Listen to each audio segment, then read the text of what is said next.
Jason Harker, Japanese knotweed expert.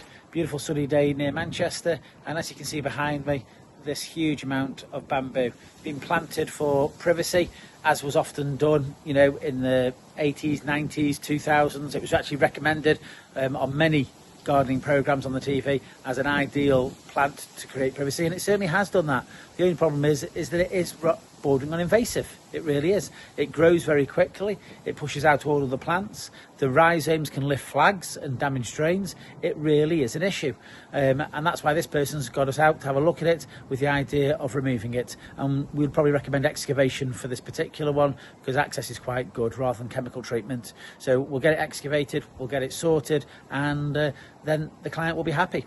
What we've also noticed recently, though, is that many mortgage lenders are beginning to say if there's bamboo in the garden, especially in proximity to the property, they want it removed before they'll even offer a mortgage on the property. So again, by doing it now in advance, it gets it all sorted. So if you've got any bamboo problems, give us a shout. Jason Harker, Japanese knotweed expert.